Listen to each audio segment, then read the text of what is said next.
Mubarak zo nan. Ina za ka je?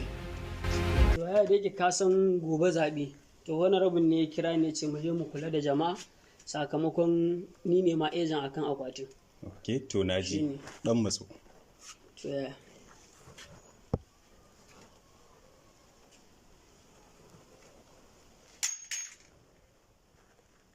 Mubarak.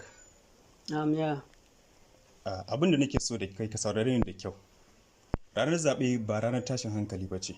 Kada ka taɓa fita gurin zaɓe da makami. Ko ka bari wani yaudare ka da siyasa da za ta jefa rayuwarka cikin hatsari. Ku matasa ne, ku ne shugabannin gobe. Kada ka dinga shan kayan maye lokacin da za ku fita gurin zaɓe. Domin kayan maye yakan lalata rayuwarku, tarbiyyarku, tunaninku da makomarku ta gobe. Ya kai ƙanina, ka kasance cikin masu gina ƙasa, ba masu rusa ta ba.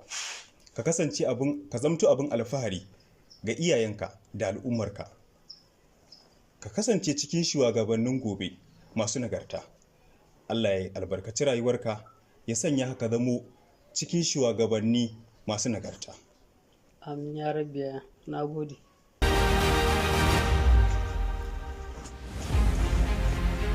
A'a, ba zan hana ka fita ba, sai dai kada ka kasance mai sayar da ƙuri'arka, domin ƙuri'arka ita ce 'yancinka.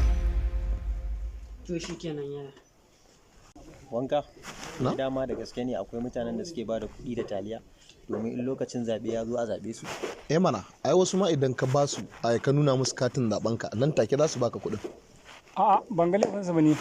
Ai ko a yanzu suka ba mu kuɗi karɓa za mu yi wa faki. A dole karɓa lami. Ban tare numfashinku ba, amma ku sani kuɗin yau kan iya jawo muku wahalar shekaru. Domin katin zaɓenka shine 'yancinka. Zai iya yiwuwa bayan zaɓe ya kasance babu ruwan sha, babu hanyoyin sufuri, babu wadatattun hanyoyin bunƙasa tattalin arziki. To, Profesa, an ba mu karɓi kuɗi ba yaya zami? Katin zaɓenka. Saboda katin zaɓenmu shine 'yancinmu. Makomarmu tana cikin katin zaɓenmu. Kada mu sai da ita akan abin da zai kare cikin kwana ɗaya.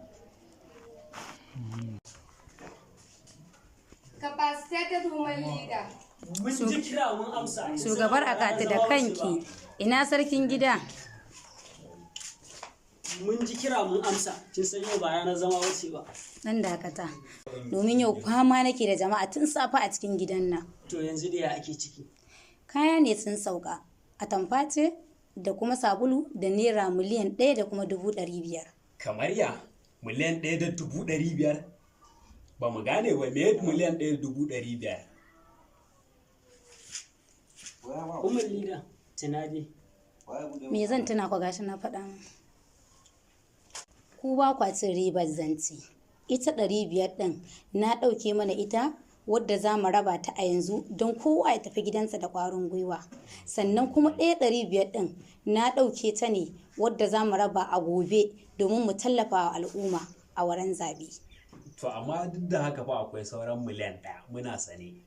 Ita kuma miliyan 1 na ɗauke mana ita ganimar mu ta bayan zaɓe wadda za mu raba. Gaskiya ne sai ya damu mallida, wannan hukuncin naki yayi. A wannan yayi mu ma mun yarda. To yanzu abin ya muku ɗauko a raba? Yawwa wannan lissafi yayi. To kai muna ta magana baka ce komai ba. Taimakawa mutane abu ne mai kyau, amma kada mu haɗa taimako da halin da rayuwa take ciki a yanzu.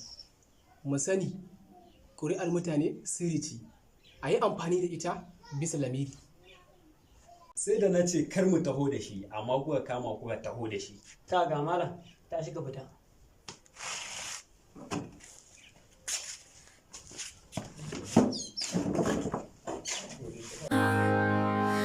To yanzu kin ga Umar Lida abin nan iya da mu da ku ne, saboda haka shiga ciki ki fito mana da garin nan mu kasance kowa ya kama na.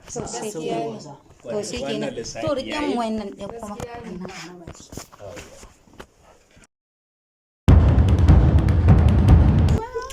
Ashe ya yi Profesa gaskiya yake faɗa mana.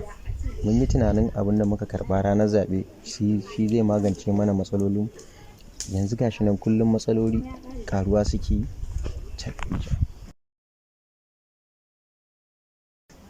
a ga mutumin yayi